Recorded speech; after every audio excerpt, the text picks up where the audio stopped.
அஸ்ஸலாமு அலைக்கும் வரஹ்மத்துல்லாஹி. அன்பிற்குரிய சகோதர சகோதரிகளே, உங்கள் அனைவர் மீதும் எல்லாம் வல்ல ஏக இறைவனின் சாந்தியும் சமாதானமும் நிலவட்டுமாக. இஸ்லாம் ஒரு இனிய மார்க்கம் என்ற இந்த நிகழ்ச்சி பல்வேறு மதத்தவர்கள் வாழுகிற இந்திய திருநாட்டிலே நமக்கிடையே சகோதரத்துவம் தழைக்க வேண்டும், ஒரு சமுதாயத்தை பற்றி இன்னொரு சமுதாயத்திற்கு இருக்கின்ற மனக்குறைகளும் கசப்புகளும் களையப்பட வேண்டும், நாம் எப்போதும் போல அண்ணன் தம்பிகளாக தொடர்ந்து உறவுகளை பராமரிக்க வேண்டும் என்பதற்காகத்தான் இந்த நிகழ்ச்சியை தமிழகம் முழுவதும் கடந்த 5 ஆண்டுகளாக நாங்கள் நடத்தி வருகிறோம். இந்த நிகழ்ச்சியை பொறுத்தவரை இதில் நீண்ட நெடிய உரைகள் இடம்பெறுவதில்லை. முழுக்க முழுக்க இஸ்லாத்தை பற்றியும் முஸ்லிம்களை பற்றியும் உங்களுக்கு இருக்கக்கூடிய சந்தேகங்கள், ஆட்சேபனைகள், முஸ்லிம்களிடத்திலே நீங்கள் காணக்கூடிய தவறுகள், இவற்றையெல்லாம் தயவு தாட்சியம் இல்லாமல், எந்தவிதமான சங்கோஜமும் இல்லாமல் உங்கள் மனம் விட்டு கேள்விகளாக இங்கே எழுப்ப வேண்டும். அப்படி எழுப்பப்படுகின்ற கேள்விகளிலே எங்களிடத்திலே இருக்கிற தவறுகளை நீங்கள் சுட்டிக்காட்டினால் நாங்கள் எங்களை திருத்திக் கொள்ள வேண்டும் என்பதற்காகவும், உங்களிடம் நீங்கள் தவறாக இஸ்லாத்தை புரிந்திருந்தீர்கள் என்று சொன்னால் அதற்கு உரிய விளக்கம் தருவதற்காகவும் இங்கே கேள்விகளுக்கான பதில்கள் தான் இங்கே நடைபெறும். அதற்கு முன்னால் இஸ்லாத்தை பற்றி ஒரு சின்ன அறிமுகம்.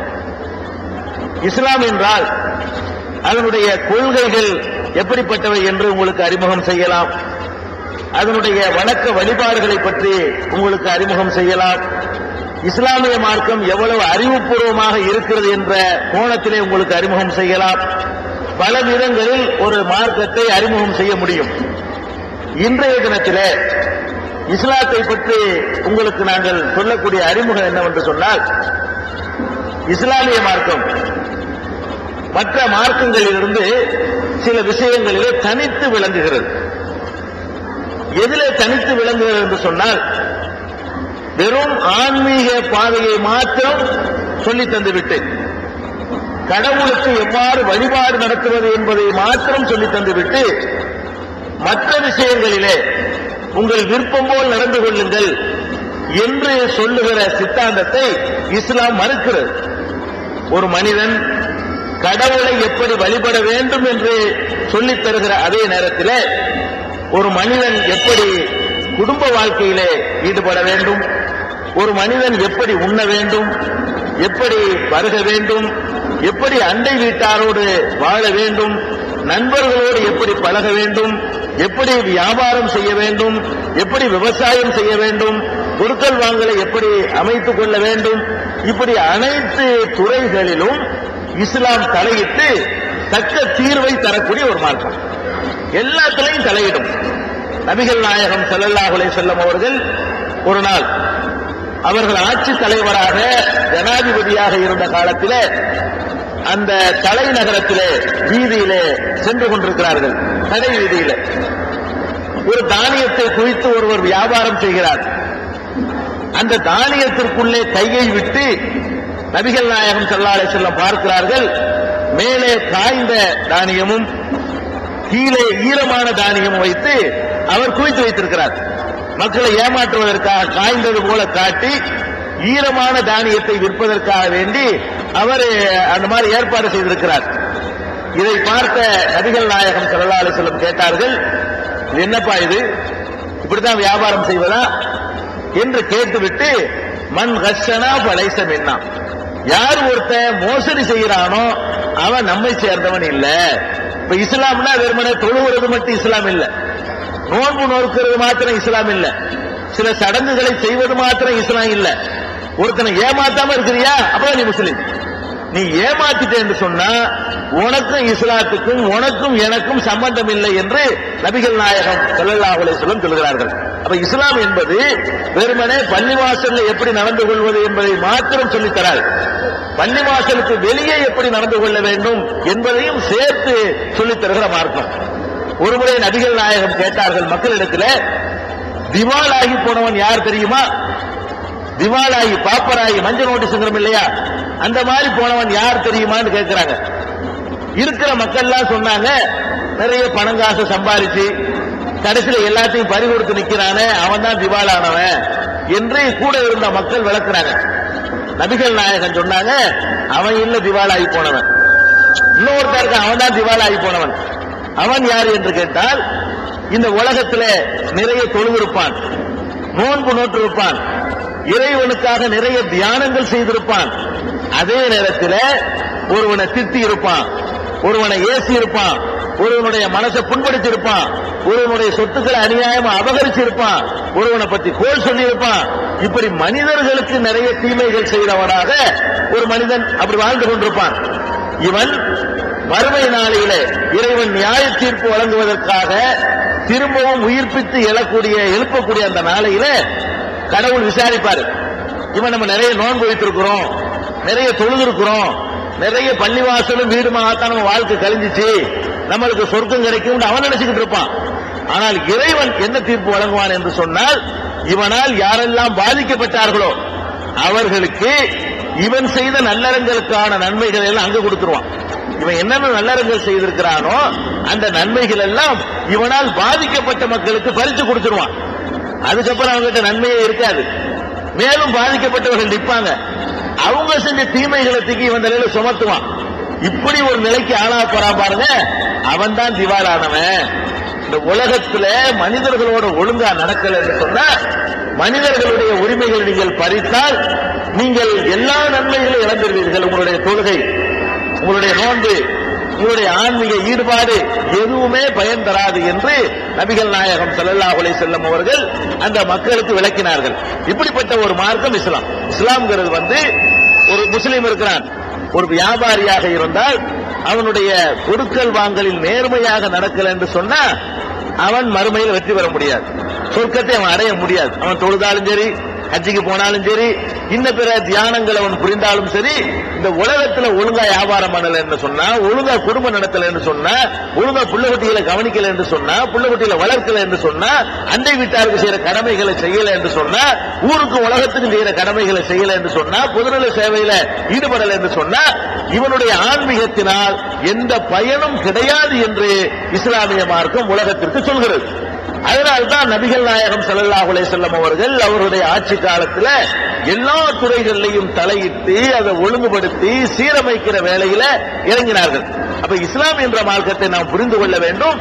திருமணம் செய்யறோமா, எனக்கு பிடித்த பெண்ணை நான் திருமணம் பண்றேன், எனக்கு பிடிச்ச மாப்பிள்ளைய நான் திருமணம் பண்றேன்னு செஞ்சிட முடியாது. அதுக்கு ஒழுங்கு இருக்குது, அதுக்கு ஒரு முறை இருக்கிறது, அதுக்கு சில விதிமுறைகள் வழிகாட்டுதல் இருக்கிறது.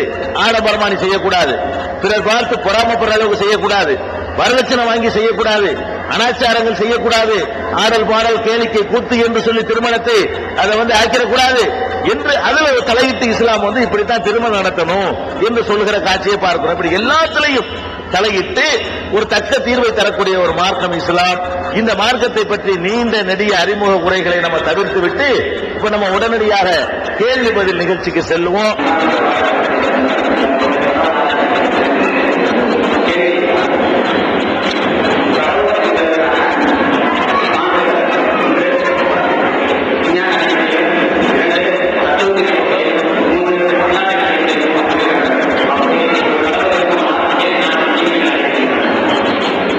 அவர் சகோதரர் கேட்கிறார். முதல் கேள்வி, ஆடியோ கொஞ்சம் கரெக்ட் பண்ணு, குறைங்க.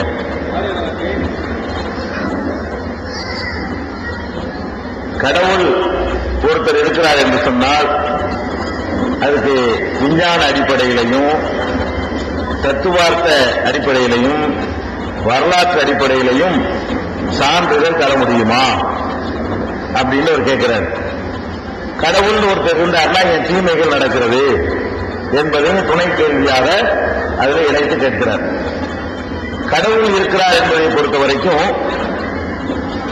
இந்த கேள்வி எதனால் வருகிறது என்று சொன்னால், நமக்கு இருக்கின்ற 5 புலன்களுக்குள்ளே கடவுள் அடங்குவதில்லை. கடவுளை நம்ம பார்க்கல, கடவுள் பேசுறத நம்முடைய காதுகளால் கேட்கல, கடவுளை தொட்டு பார்த்து நம்ம தீண்டியதில்லை, அவரை முகர்ந்து பார்த்ததில்லை. சுவை, ஒளி, ஊர், ஓசை, நாற்றம் என்ற அந்த 5 புலன்களுக்கு உள்ளேயும் கடவுள் வராத காரணத்தினால கடவுள் இருக்கிறாரா இல்லையா என்ற ஒரு கேள்வி பரவலா வருது. அதே நேரத்தில் பகுத்தறிவு 6வது ஒரு அறிவு இருக்கு பாருங்க, அந்த அறிவை கொண்டு சிந்தித்து பார்த்தீர்களேயானால் கடவுள் இருக்கிறார்கிற முடிவுக்கு தான் வந்தாகணும். 5 புலன்களை கொண்டு தீர்மானிக்கிறதுக்கு பேர் பகுத்தறிவு கிடையாது. 5 புலன்களை ஆடு, மாடு, கழுதை, குதிரை எல்லாம் கூட அழகா என்ன செய்து பயன்படுத்துகிறது. ஒரு ஆட்டுக்கு, ஒரு மாட்டுக்கு தன்னுடைய எஜமான் யாரு, தன்னை அடிக்க வரவன் யாரு கரெக்டா தெரிகிறது. ஆடு மாடுகளுக்கு தான் சாப்பிட வேண்டிய உணவு எது, சாப்பிடக்கூடாத உணவு எது என்று அழகா தெரிகிறது. புலி பசித்தாலும் புல்லை தின்னான்னு சொல்லுவாங்க. ஏன்னா அதுக்கு தெரியுது நம்ம திங்கிற சாப்பாடு இல்லைன்னு அதுக்கு விளங்கித்தான் இருக்கிறது. அதே மாதிரி அந்த தொட்டு அறிகிறது, பார்த்து அறிகிறது, கேட்டு அறிகிறது, முகர்ந்து அறிகிறது, ருசித்து அறிகிறது, இதெல்லாம் எல்லா ஜீவராசிகளுக்கும் உள்ள ஒரு தன்மை. அதுலதான் அது மனுஷன் அதுக்குள்ள போய் அடங்கி நிற்க கூடாது. மனிதன் எப்படி இருக்கணும்னு கேட்டா இந்த 5க்கு மேல 6வது ஒரு அறிவை பயன்படுத்தக்கூடியவனாக இருக்க வேண்டும். 6வது அறிவுனா என்ன? ஒன்றை பார்த்து இன்னொன்றை புரிந்து கொள்வதற்கு பேர்தான் அந்த 6வது அறிவு செய்யற வேலை. கடுமையான ஒரு புகை, ஒரு இடத்துல புகை மூட்டமா இருக்கிறது, தொலைவுல ஆகாயத்துல பார்க்கிறோம். நம்ம பார்த்தது புகையாக இருந்தாலும் அங்க நெருப்பு எரியுதுன்னு நம்ம முடிவு பண்றோம். நெருப்பு பார்க்கல, நெருப்பை பார்க்கவில்லை, நெருப்பினால் ஏற்படுகிற விளைவை மேலே பார்க்கிறோம். உடனே என்ன முடிவுக்கு வர்றோம்னா அங்க ஒரு நெருப்பு இருக்கும். கண்டிப்பா நீ நெருப்பை பார்த்தியான்னு கேட்கக்கூடாது. நான் நெருப்பை பார்க்கலப்பா, நெருப்பு இருந்தால் என்ன ஏற்படுமோ அந்த விளைவை பார்க்கிறேன் அப்படின்னு தீர்மானிக்கிறதுக்கு பேர்தான் பகுத்தறிவு. இது ஆடு மாடு தீர்மானிக்காது, கல்வெட்டு தீர்மானிக்க முடியாது. இந்த ஒலிபெருக்கி சாதனம் இருக்கிறது, இதைத்தான் நம்ம பார்க்கிறோம். இதை பார்க்கிற நாம இதை செய்த ஒருத்தருக்கான சேர்த்து நம்புறோம். இதைத்தான் நம்ம வயசு தான் பார்க்கமே தவிர இந்த ஒலிபெருக்கி செஞ்சவனை பார்க்கல. அவனுடைய வரலாறு நமக்கு தெரியாது. தெரியுதோ தெரியலையோ இப்படி ஒரு சாதனை இருக்குமையானால் இதை செய்த ஒருத்தர் கண்டிப்பாக இருக்க வேண்டும் அப்படின்னு நம்புறோம். நீ அவனை கொண்டாந்து முன்னாடி நிப்பாட்டி நம்ம கேட்க மாட்டோம். இருக்கிறதுல ஒரு பொருள் இருக்குதுல, இருக்கிற பொருள் இருந்தால் அதை ஒருத்தன் உருவாக்கணும் இருக்கிறான் அப்படின்னு நம்புறதுக்கு பேர் அது பகுத்தறிவுக்கு எதிரானது ஒண்ணு கிடையாது. அது பகுத்தறிவுக்கு உட்பட்டதுதான். அப்ப இந்த சாதாரண ஒரு ஒலிபெருக்கி, ஒரு மைக்கு அதுவாக உண்டாகிவிட்டது என்று சொன்னால் நம்முடைய அறிவு ஏற்க மறுக்கிறது. இதுல ஏன் நிறைய விஷயங்கள் இருக்கிறது. நான் பேசுவதை அது எடுத்து உங்களுக்கு பெருசுபடுத்தி தருகிறது. அதுல பல சமாச்சாரங்கள் அதில் அடங்கி இருக்கிறது.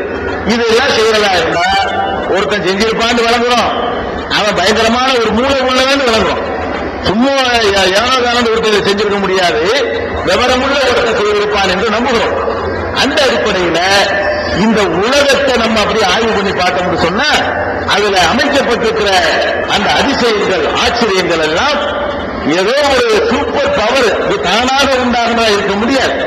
ஒரு சூப்பர் பவர் ஒருத்தன் இருந்து பிளான் பண்ணினால் எப்படி நடக்குமோ அப்படிதான் நடக்கிறது. நான் தத்துவார்த்த ரீதியா முதல்ல வளர்க்கிறேன், 2வது விஞ்ஞான ரீதியா வளர்க்கிறேன். ஃபர்ஸ்ட் தத்துவார்த்த ரீதியான விஷயம் என்னன்னு கேட்டா, அப்ப நம்ம அந்த உலகத்துல பூமியை பார்க்கிறோம், சூரியனை பார்க்கிறோம், சந்திரன், செவ்வாய், வியாழன், சுக்கிரன், இன்னும் பிற நட்சத்திரங்கள், இந்த கேலக்சியை கடந்து வேற கேலக்சி, அதுல இருக்கிற கோடானு கோடி நட்சத்திரங்களை எல்லாம் நம்ம பார்க்கிறோம்.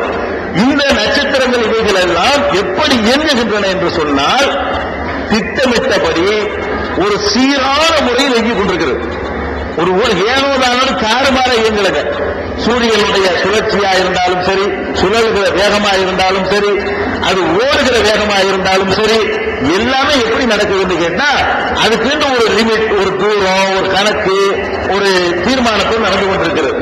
அப்படி நடக்கிற காரணத்தினாலதான் தாம்பரத்தில் இன்றைக்கு எத்தனை மணிக்கு சூரியன் மறையும் என்று சொல்ல முடியும்.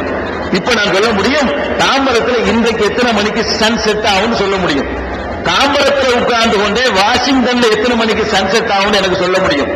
தாம்பரத்தில் இருந்து கொண்டே சவுதி அரேபியாவில் உள்ள ஒரு மக்காங்கிற ஊர்ல சூரியன் எத்தனை மணிக்கு மறையும் என்று இத்தனை மணி இத்தனை நிமிடம் இத்தனை வினாடிக்கு மறையும் என்று எனக்கு சொல்ல முடியும். இன்றைக்குத்தான் சொல்ல முடியும் என்று இல்ல. 2010 வருஷம் ஜனவரி மாசம் 7ஆம் தேதி தாம்பரத்தில் எத்தனை மணிக்கு சூரியன் மறையும் சொல்ல முடியும். நாம வாழ்ற 2003 இருந்தாலும் 3003வது வருஷத்துல சூரியன் எத்தனை மணிக்கு எந்த ஊர்ல எப்ப மறையும் சொல்ல முடியுமான்னு கேட்டா நமக்கு சொல்ல முடியும். ஏன் சொல்ல முடிகிறது என்று சொன்னால் அதற்கு திட்டமிட்ட ஒரு பாதை இருக்கிறது, ஒரு வேகம் இருக்கிறது, ஒரு சுழற்சி இருக்கிற காரணத்தினால செய்யறோம். அதே மாதிரி புதன் ஒரு கோள் ஆகாயத்துல நம்ம இருந்து கொண்டுதான் இருக்கிறது.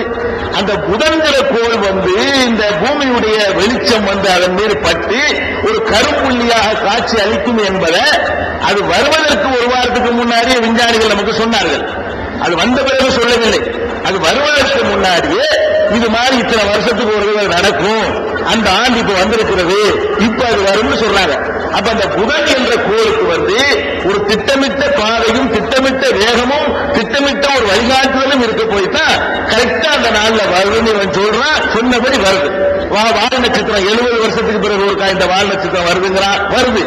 சந்திரனுக்கு கிரகணம் முடிக்குதுங்கிறான். சொல்லும் போதே சொல்றான் இந்த கிரகணம் வட இந்தியாவில் தெரியும், தென்னிந்தியாவில் தெரியாது, குஜராத்தில் பாதி தெரியும், வாஷிங்டன்ல முழுசா தெரியும், இது 2.5 மணி நேரத்துக்கு நீடிக்கும், அந்த ஊர்ல 4.5 மணி நேரத்துக்கு நீடிக்கும் என்றெல்லாம் ஒவ்வொன்றையும் புட்டு புட்டு வைக்கக்கூடிய காட்சிகளை நம்ம பார்க்கிறோம். அப்ப இந்த உலகம் எப்படி இயங்கிக் கொண்டிருக்கு கேட்டா ஏதோ தாறுமாற கண்ணால உண்டாகி கொண்டால் இயங்குமே அப்படி இயங்கல. பயங்கரமான ஷார்ப்பான ஒரு மூளை உள்ள ஒருத்தன் செஞ்சால் எப்படி இருக்குமோ அந்த மாதிரியான செட்டிங் இருக்கிறத பார்க்கிறோம். பயங்கரமான ஏற்பாடுகள் இருக்கிறது. அதே மாதிரி இப்ப ஒரு பேருந்து போய் கொண்டிருக்கிறது. ஒரு பேருந்து 40லயே போறார். ஓட்டுநர் 40 விட தாண்ட மாட்டேங்கிறார். கிலோமீட்டர் மணிக்கு 40. அப்ப 200 கிலோமீட்டர் தூரத்தை ஒரு 5 மணி நேரத்தில் போவான்னு சொல்ல முடியும். இன்னொரு நடத்துனர் இருக்காரு, ஓட்டுநர்.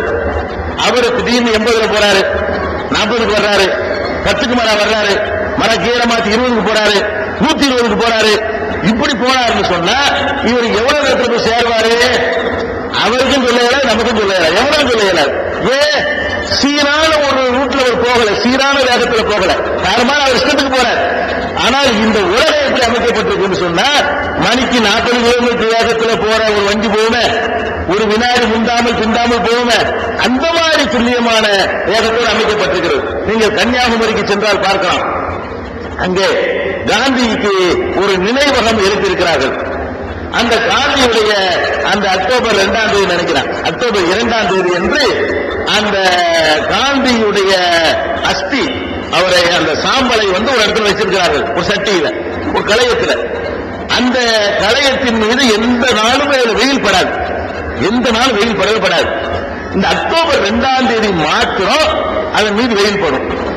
அவர் என்னைக்கு அவருடைய நினைவு நாள் வருகிறதோ அந்த நாளில் மாத்திரம் அந்த களையத்தில் என்ன செய்யும், நேரடியாக வெயில் இறங்கும். வெளிச்சம் அல்ல, வெயிலே இறங்கும்.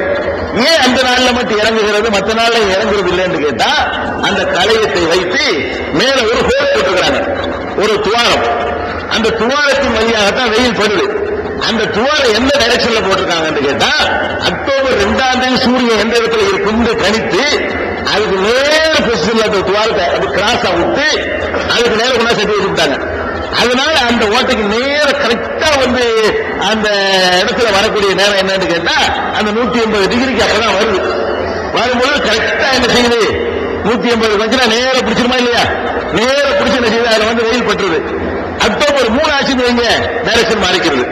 அக்டோபர் 4க்கு வராது, ஓட்டை இருக்கும், அதுல ஹோல் இருக்கும். அந்த ஹோல்ல இருந்து நேர சூரியன் அந்த பட மாதிரியான ஒரு நிலைமை அந்த ஒரு தேதியில் தான் வரும். இது கட்டியவனுடைய திறமை நீங்க சொல்லக்கூடாது, அமைச்சிருக்கிறவனுடைய ஏற்பாடு அப்படி இருக்கிறது. கடவுள் அதை ஒருத்தன் கடவுள் இல்லை முடியல, அவங்க எவ்வளவு சூப்பர் பவர் ஒருத்தர் இருந்து கொண்டு ஏற்பாடு செய்து இருந்தால்தான் இப்படியான ஒரு இவ்வளவு துல்லியமா, இவ்வளவு அக்யூரேட்டா, இவ்வளவு பெர்ஃபெக்டா செய்ய முடியும்னு சொன்னா இதையெல்லாம் நம்ம பார்க்கக்கூடிய நேரத்தில் ஒரு சூப்பர் பவர் ஒருத்தன் இருக்கிறான், நமக்கு மிஞ்சின ஒரு இயற்கை தான் ஆட்சி படைச்சிட்டு இருக்குது. இது தன்னுக்கு இயற்கையா உண்டாவது இப்படியான பிளான் எல்லாம் இருக்காது, தன்னால உண்டான தாறுமாறத்தான் இருக்குமே தவிர ஒரு சிஸ்டமேட்டிக்கல இயங்காது. எல்லாமே ஓடிக்கொண்டிருக்கிறது.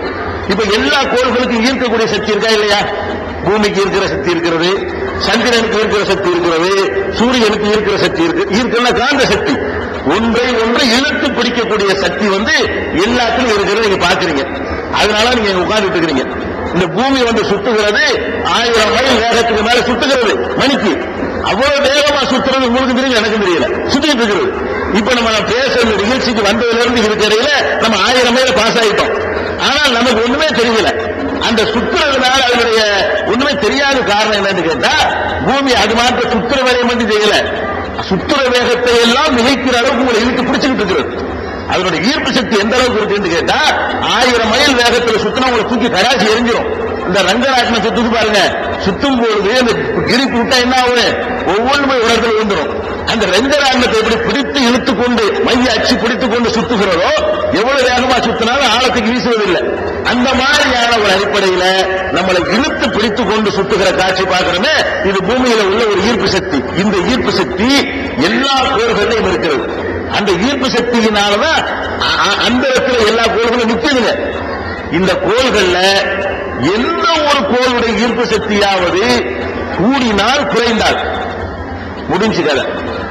ஈர்ப்பு சக்தி சூரியனோட ஈர்ப்பு சக்தி இருக்கிறத விட ஒரு 5% 1% கூடி போச்சுன்னு வைங்க, சரசரசரந்து பூமி எல்லாத்தையும் இழுத்து போகும். அதுக்கு எவ்வளவு ஈர்க்க வேண்டும் என்ற ஒரு சக்தி இருக்கிறதோ அது கூடவே இல்லை. கூடுச்சுன்னா உங்களுக்கு சேர்த்து பூமி இழுக்கும். சந்திரன் பிடிச்சதுக்கு போய் முட்டி மோதி செதறி சுக்குவரா போயிடும். அப்ப சந்திரனுடைய ஈர்ப்பு சக்தி லிமிட் படுத்தப்பட்டிருக்கிறது. பூமியுடைய அதனுடைய ஈர்த்து கொண்டிருக்கிறது. ஈர்த்தால் எப்படி இருக்கும்னு கேட்டா, ஒரு நடுவுல இரும்பை ஆணி வைத்து 2 காந்தத்தை வைத்து இங்கிட்டு வராம அங்கிட்டு வராம பிடிச்சிருக்கோம், பேலன்ஸ் பண்ணுவோமே, அப்படி இழுத்து பிடிச்சால் என்ன நிலையில் இருக்கு அந்த ஆணி இங்கிட்டு வராது அங்கிட்டு வராது. ஒரு மைல் அளவுக்கு நம்ம சக்தியை கூட்டிட்டோம், அங்கிட்டு ஏந்துடும். ஒரு மைல் அளவுக்கு சக்தி அங்கிட்டு குறைஞ்சு அங்கிட்டு விடுத்திடும். அப்படி வராமல் நமக்குள்ள செய்ய முடியாது. அது ரொம்ப கம்ப்யூட்டர்ல புரோகிராம் பண்ணி தான் செய்ய முடியுமே தவிர, ஒரு ஆணியை வைத்துக் கொண்டு 2 காந்தத்தை வைத்துக் கொண்டு நடுவுல அதை நிக்க வைக்க முடியும் தத்துவ ரீதியா. ஆனா அது முடியாது நமக்கு. ஏன்னு கேட்டா, நம்ம கரெக்டா அந்த சக்தியை கொடுக்க இயலாது. இழுத்துரும், ஏதாவது பக்கம் இழுத்துரும். கம்ப்யூட்டர்ல புரோகிராம் பண்ணி செஞ்சோம்னா ஓரளவுக்கு என்ன செய்ய முடியும், நிறுத்த முடியும். அந்த மாதிரி தான் இந்த கோள்கள் எல்லாம் நிறுத்தி வைக்கப்பட்டிருக்கிற காட்சியை பார்க்கிறோம். இவ்வளவு ஈர்க்க சக்தி இருந்தும் கூட நம்மளுக்கு வீசிட மாட்டேங்குது, ஒன்னோட ஒண்ணு சேர்ந்து முட்டி மோத மாட்டேங்குது. இப்படி இந்த பூமியில இருக்கிற ஏற்பாடுகள் அதிசயமான ஏற்பாடுகள் இருக்கிறது. ஆகாயத்தில் ஏற்பாடுகள் அது மாதிரி இருக்கிறது, மழை பெய்யுற ஏற்பாடுகள் அது மாதிரி இருக்கிறது. இப்படி எத்தனையோ அதிசய உலகத்தில் நம்மளை எடுத்துக்கொண்டால் கூட எவ்வளவு அதிசயங்கள். இதெல்லாம் இயற்கையா உண்டான ஒன்னாவா இருக்கும். இதுவே இயற்கையில ஒத்துக்க முடியல. நம்மள்ட்ட ஒரு கண்ணு இந்த கேமராவெல்லாம் இருக்கிறாங்க, இதெல்லாம் பார்த்து பிரமிக்கிறோம். இந்த ஒரு கண்ணு கிட்ட நிக்குமா அந்த கேமரா? இந்த கண்ணு நம்மள்ட்ட இருக்கிற இந்த கண்ணு இருக்குது, லட்சக்கணக்கான பிரேம்களை ஒரு நாளைக்கு உள்ள வெளியிட்டு ஒரு வினாடியும் தள்ளிக்கொண்டே இருக்கிறது. உள்ள கொண்டு படத்தை கொண்டு வச்சு டெவலப் பண்ணி ஒரு 25 வருஷத்துக்கு முந்தி பார்த்தாலும் இன்னைக்கு பாப்பீங்க. பார்த்து என்ன செய்யறீங்க, அடே இப்ராஹிமா உடையப்பா ராமசாமியான்னு கூப்பிடுங்கல்ல. 25 வருஷத்துக்கு முந்தி நீங்க பார்த்தாலும் வேற மாதிரி இருப்பாரு, இப்ப வர்ற ஆள் வேற மாதிரி இருப்பாரு. இது என்ன பண்றதுன்னு கேட்டா, அவனை பார்த்த உடனே ஒரு படத்தை எடுத்து உள்ள அனுப்புது. உள்ள அனுப்புற நிக்கல, 25 வருஷம் ஃபைல தேடுது. தேடி போய் இந்த படம் எந்த படத்துக்கு மேட்ச் ஆகுது பார்த்து, அநேகமா இது போல மாற்றம் வந்தால் இந்த படமா தான் இருக்கணும். இந்த 2 படத்துக்கு நான் 15 வயசுல ஒருத்தனை பார்த்திருப்பீங்க, இப்ப 40 வயசுல பாக்குறீங்க. அவன் தான் இவன் சொல்லி கொடுறீங்க. எப்படி சொல்றீங்க? அவனுக்கு இவனுக்கு எவ்வளவு டிஃபரெண்ட் இருக்கிறது. அந்த அடிப்படையான விஷயங்கள் உள்ளது கிரகித்து வைத்துக் கொண்டு அந்த போட்டோ ஃபைல கலப்புது, இதையும் கொண்டு போடுது. இது எல்லாம் நடக்க முடியுது. இப்படிங்கிறது முடிஞ்சது ஒரு மைக்ரோ செகண்ட்ல முடிஞ்சு. இவ்வளவு வேலை எவ்வளவு நடக்குதுன்னா, இவ்வளவு நடப்பதற்கு பெரிய டைம் எடுத்துக் கொள்ளுதா? பார்த்து இப்படி யோசிச்சு ஃபைல கொண்டு தேடிக்கிட்டு இருக்கிறோமா? இல்ல, இந்த ஃபாஸ்ட் இது வரைக்கும் உலகத்துல எவனும் கண்டுபிடிக்கல. ஒளி வேகத்தை மிஞ்சுகிற வேகத்திலேயாச்சும் இந்த காரியம் நடக்குது. பார்க்கும்போதே பேர சொல்லி கூப்பிடுறோம். 20 வருஷம் போய் பார்த்த ஒருத்தனை பார்க்கும்போதே பேர சொல்லி கூப்பிடல. என்ன அர்த்தம்? சும்மா கூப்பிடல, எல்லாம் செக்அப் பண்ணி பார்த்து சொல்லுது. இப்படியான அதிசயங்களை எந்த பிலிமும் இல்லாம, எந்த ஒரு பேட்டரியும் இல்லாம, எந்த ஒரு டெவலப் பண்ணக்கூடிய கருவியும் இல்லாமல் இப்படி கண்ணு காது மூக்கு ஒன்னொன்னு எடுத்து பாருங்க. நீங்க பேசுகிறதுலயே ஒரு பெரிய நாக்கு ஆட்டுறீங்க. உங்களோட பெரிய நாக்கு எருமை மாட்டுக்கு பேச முடியுதாங்களா? நம்மளுக்கு மேல நாக்கு பெருசு பெருசா எருமை மாடு நாக்கு ஆட்டுது. இதாவது சத்தம் வரல, பேச்சு வரல. நம்ம என்ன பண்றோம்? அதோட ஒரு சாதாரண ஒரு அற்பத்தின் அற்பமா இருக்கக்கூடிய இந்த சதை துண்ட ஒரு டைப் ஆட்டினா மலையாளம்ங்கிறோம், இன்னொரு டைப் ஆட்டினா ஆங்கிலம்ங்கிறோம், இன்னொரு டைப் ஆட்டினா தமிழுங்கிறோம், இன்னொரு டைப் ஆட்டினா திட்டான்னு சொல்றோம், இன்னொரு நாக்கத்தை ஆட்டினா வேற ஒன்றும் நம்ம செய்யல. நாக்கு ஆட்டுறதுக்கு ஏண்டா திட்டுறேங்கிறோம். வேற ஒரு டைப் ஆட்டினான்னு வைங்க பாராட்டுறாங்கிறோம். கொஞ்சம் சிரிக்கிறான்னு சொல்றோம், கோவிக்கிறான்னு சொல்றோம், எல்லாமே நாக்கு ஆற்ற டைப்ல ஒரு விஷயங்கள் இருக்குது. இந்த மாதிரியான அதிசயங்கள் நிகழ்வதை பார்க்கிறோம். ஒரு சதையை இப்படி ஆட்டுவதனால நான் எப்படி பேசுகிறேன், நீங்கள் எப்படி பேசி கொஞ்சம் கண்ணை மூடி சிந்திச்சு பாருங்க. அதுக்குள்ள அமைக்கப்பட்டிருக்கிற அந்த புரோகிராம்கள் இருக்குது, இதெல்லாம் சாதாரணமா இருக்கிற புரோகிராம் கிடையாது. அதெல்லாம் பயங்கரமான ஒரு சூப்பர் பவர், பயங்கரமான ஒரு பிரில்லியண்டான ஒரு ஆள் செஞ்சாக்கா இப்படிலாம் செய்ய முடியும் என்ற அளவுக்கு அதுல புரோகிராம். அந்த நாட்களை வந்து சாப்பிடுறோம், இது இனிப்பு, இது புளிப்பு, இது கசப்பு, இது ஓர்ப்பு, இது காப்பு, இது கைப்பு என்று அதே வகையாக வாயில வச்சுக்கிட்டு ஒரு செகண்ட் செய்து தூக்கி கடாசிடும். தீர உப்பு கொண்டா கொடுத்தா நாட்டில் வச்சமா தூக்கி எரிஞ்சிடும். ஏன் அவ்வளவு விஷயம் இருக்குது, அவ்வளவு புரோகிராம் அதுக்குள்ள அமைச்சு வச்சுக்கிற காட்சியை பார்க்கிறேன். இப்படி கண்ணு, காது, மூக்கு, ஒரு சவுதானுங்க, ஒரு சவுதான் உள்ள இருக்கிறதா ட்ரம்ங்கிறாங்க. ட்ரம்மோட பயங்கரமா நினைச்சுக்க கூடாது, ஒரு குத்து குத்தா ஓட்டையா போயிடும். அதான் நம்ம ட்ரம்ங்கிறது.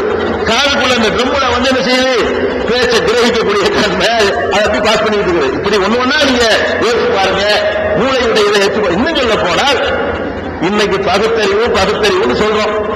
இந்த பகுத்தறிவுகளை எல்லாம் மிஞ்சின ஒருத்தர் உலகத்தில் வாழ்ந்த, வரலாற்றில் வாழ்ந்த மனிதர்கள்ல பெரிய அறிவாளி யாருன்னு சொல்வதா இருந்தார். பெரிய அறிவாளி தன்னுடைய கண்டுபிடிப்புகளாலும் தன்னுடைய சாதனைகளாலும் இந்த உலகத்தில் தன்னுடைய அறிவை நிலைநாட்டினவன் ஒருத்தன் இருக்கிறான்னு சொன்னா அது ஈவேரா பெரியாரோ காரல் மார்க்ஸோ கிடையாது. அவர் யாருன்னு கேட்டா ஐன்ஸ்டீன்கிற விஞ்ஞானி தான். அவன் தான் இந்த உலகத்தை, அணு ஆயுதத்தை உலகத்தை மிரட்டுறது வரைக்கும் கூட அவனுடைய ரிலேட்டிவிட்டி தத்துவம் தான் காரணமா இருக்கிறது. அவன் தான் இந்த உலகத்துல புரியாத பல புதிர்களை விடுவித்தான். அவன் தான் பகுத்தறிவாதின்னு சொல்றதா இருந்தா, பெரிய அறிவாளின்னு சொல்றாருன்னா, பெரிய விஞ்ஞானின்னு சொல்றா இருந்தா யார சொல்லணும்? அந்த ஐன்ஸ்டீன் தான் சொல்லணும். அவன் சொன்னா நமக்கு மேல ஒரு சூப்பர் பவர் இருக்குங்க. அவன் சொல்றான், அவ்வளவு ஆராய்ச்சி பண்ணவன், அந்த கோள்கள் எப்படி அமைக்கப்பட்டிருக்கு, ஒளியுடைய வேகத்தை மிஞ்ச முடியாதுன்னு சொன்னவன், ஒளி வேகத்தில் ஒருவன் பிரயாணம் செய்தால் அவனுக்கு முதுமை வராது, அவனுக்கு சோறு வராது, அவன் அதே நிலையில இருப்பான் என்ற தத்துவத்தை நமக்கு புரியறதுக்கே கஷ்டமா இருக்குது. அதையெல்லாம் அந்த குதிரை அவிழ்த்தவன் யாருன்னு கேட்டா ஐன்ஸ்டீன் தான். உலக வரலாற்றிலேயே இன்னைக்கு உலகத்துக்கு பெரிய பயன்பட்டவன் எடுத்துக்கொண்டீர்களே, ஆனால் நீங்க பயன்படுத்துற கம்ப்யூட்டர்ல இருந்து, பல சாதனங்கள்ல இருந்து, அந்த அவ்வளவுக்கும் விண்வெளி பயணத்தில் இருந்து ஒரு சிருஷ்டிகர்த்தான் ஒருத்தனை சொல்வதாக இருந்தால் அவனைத்தான் சொல்லணும். அவன் சொன்னா இவரையும் பார்த்துட்டு எப்படி இந்த சூரிய சந்திரன் அமைக்கப்பட்டது பார்த்துட்டு இதெல்லாம் தற்செயல் தீர்க்கேன்ட்டான். ஒரு காட் இருக்கிறார், ஒருத்தர் சூப்பர் பவர் இருக்காருன்னு சொல்லிட்டு அவனே சொல்ற அளவுக்கு இந்த உலகத்தில் அதிசயம். நம்ம வந்து என்ன செய்யறதுன்னா சோத்தை திங்கிறோம், சுகரத்தான் பார்க்கிறோமே தவிர இது எப்படி வந்தது என்று நாம் சிந்திப்பதே கிடையாது. ஒரே ஒரு நெல்மணியை போடுகிறோம், அதுல இருந்து மண்ணில இருந்து தான் அது ஒரு நெல் 100 நெல்லா மாறுகிறது. ஒரே ஒரு மாங்கொட்டையை புதைக்கிறோம், அது பிரம்மாண்டமான மாம்பழமா மாறுகிறது. அதுல ஏன் இவ்வளவு இனிப்பு, ஆயிரக்கணக்கான மாம்பழம், அவ்வளவு இனிப்பு, அவ்வளவு கலரு, அவ்வளவு விஷயங்கள். தண்ணியில இனிப்பு இல்லை, அதுல உள்ள மண்ணில இனிக்கல, காத்துல இனிப்பு இல்ல, அதுக்கு போடுற விதையில இனிக்கல, ஆனால் அதுல உற்பத்தி அவர்கள் இனிக்குதுன்னு சொன்னா என்னமோ ஒரு நமக்கு மிஞ்சின ஒரு வேலை நடந்து கொண்டு இருக்கிறது. நம்மளால் அவிழ்க்க முடியாத புதிர்களை எல்லாம் அவிழ்த்த ஒரு விஞ்ஞானி சொல்றான், அவிழ்க்க முடியாத ஒரு புதிர் இருக்கிறது, ஒருத்தர் இருக்கிறான்னு சொல்லி. அதான் தத்துவார்த்த ரீதியாக சொல்வதாக இருந்தால் அடிச்சுக்கிட்டே போகலாம். நீங்கள் கருவில இருந்ததுல இருந்து, பிறந்ததுல இருந்து, இந்த உலகத்தில் உள்ள ஒவ்வொரு செயல்களையும் நீங்கள் எடுத்து பார்த்தீர்களே, ஆனால் அதை விளைக்கலாம். அடுத்தது வந்து வரலாற்று ரீதியாக அவர் சொல்ல முடியுமான்னு கேட்கிறார். கடவுளை வரலாற்று ரீதியாக சொல்லவே ஏறாது. ஏன்னா வரலாற்று ரீதியாக இருந்தா செத்தான்னா வரலாறு. வரலாறு என்ன கேட்டா ஏதாவது வருஷத்துல பிறந்திருப்பான், ஏதாவது வருஷம் செத்துருப்பான். கடவுள் வந்து அவன் பிறக்கவும் இல்லை, எப்பவும் அவன் சாகவும் இல்லைன்னு அவனுக்கு வரலாறு கிடையாது. வரலாறு யாரும் சொல்ல முடியும்? அவரு கிமு 3400 இருந்தார் கடவுள், 3427 செத்து போயிட்டாங்க தான் வரலாறு. அப்படிப்பட்டவன் அவன் கடவுளாக இருக்கிறது தகுதி இல்லை. வரலாறு இருந்தால் அவனுக்கு பேர் கடவுள் கிடையாது. வரலாறு இருந்தால் அவனுக்கு பேர் மனுஷன். யாரெல்லாம் வரலாற்றுக்குள்ள அடங்கி வருகிறார்களோ அவர்கள் யாரா இருந்தாலும் அவர்கள் மனிதரா இருப்பாங்க, அல்ல வேற படைப்பா இருப்பாங்களே தவிர கண்டிப்பா கடவுளா இருக்க முடியாது. வரலாற்று ரீதியாக சொல்ல முடியாது. அறிவியல் பூர்வமாக விஞ்ஞான ரீதியாக சொல்ல முடியுமா என்று கேட்டால் அதுக்கு வந்து நான் சொன்ன இந்த தத்துவத்துக்குள்ள விஞ்ஞானம் அடங்கியிருக்கிறது. அதை விட முஸ்லிம்களாக எங்களை பொறுத்த வரைக்கும் நாங்கள் கடவுளை நம்புவதற்கு ஒரு முக்கியமான ஒரு காரணத்தை நாங்கள் நம்புகிறோம். எங்களுடைய அப்பன் பாட்டன் சொன்னான் என்பதற்காக நாங்கள் நம்பல, கண்ணை மூடிக்கொண்டு. எங்களுக்கு போதிக்கப்பட்டது என்பதற்காக நாங்கள் நம்பல. நாங்கள் இறைவன் ஒருத்தர் இருக்கிறா நாங்கள் நம்புவதற்கு காரணம் என்னன்னு கேட்டா, முகமது நபி 1440 வருஷத்துக்கு முன்னாடி இந்த உலகத்துல பிறந்தார். பிறகு நான் இறைவனுடைய தூதர்னு சொன்னார். அவருக்கு நிறைய தூதர்கள் வந்தாங்க. நானும் அது மாதிரி ஒரு தூதர், கடைசி தூதர், எனக்கு பிறகு தூதர் வரமாட்டார்னு சொன்னார். அந்த முகமது நபி சில வாசகங்களை சொல்லி இந்த செய்திகள் எனக்கு இறைவனிடமிருந்து வந்தது அப்படின்னு சொன்னார். அதை நாங்கள் குர்ஆன் என்று சொல்கிறோம்.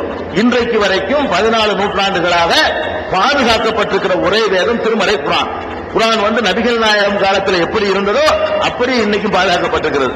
அவர்களுடைய காலத்தில் தொகுக்கப்பட்ட அந்த மூல பிரதிகள் இன்றைக்கு வரைக்கும் தாஷ்கண்ட் மியூசியத்திலையும் துருக்கியுடைய இஸ்தம்புல் மியூசியத்திலையும் 2 பிரதிகள் பாதுகாக்கப்படுற அளவுக்கு இப்ப உள்ள பிரதியை கொண்டு அப்ப உள்ள பிரதியோடு ஒப்பிட்டு பார்த்தால் அப்படியே இருக்கிற காட்சியை பார்க்கலாம். இந்த குர்ஆன்ங்கிற வேதத்தை, இந்த வார்த்தையை முகமது நபி இது எனக்கு கடவுள் தேர்ந்து வந்துச்சு அப்படின்னு சொன்னார். அந்த குர்ஆன் தான் நாங்கள் இறைவனை நம்புவதற்கு முஸ்லிம்களாக எங்களை பொறுத்த வரைக்கும் முக்கியமான காரணமா இருக்கிறது. அது எப்படி குர்ஆன் காரணமா இருக்குது என்று கேட்டீர்களே, ஆனால் ஒரு 14 நூற்றாண்டுக்கு முன்னாடி ஒருத்தர் பேசினான்னு வைங்க, அந்த பேச்சு எப்படி இருக்கும் என்று நீங்கள் அனுமானிக்கலாம். 14 நூற்றாண்டுக்கு முந்தி பேசுறோம், எப்படி பேசுவான்? அந்த நூற்றாண்டில் எந்த மாதிரி மக்களுக்கு அறிவு இருந்ததோ, சிந்தனை இருந்ததோ, அவர்கள் இந்த வானத்தை பத்தி, பூமியை பத்தி, சூரியனை பத்தி, சந்திரனை பத்தி எப்படி கருத்து கொண்டிருந்தார்களோ அதன் அடிப்படையில் தான் 14 நூற்றாண்டுக்கு முந்தி வாழ்ந்த ஒரு மனிதன் பேச முடியும்.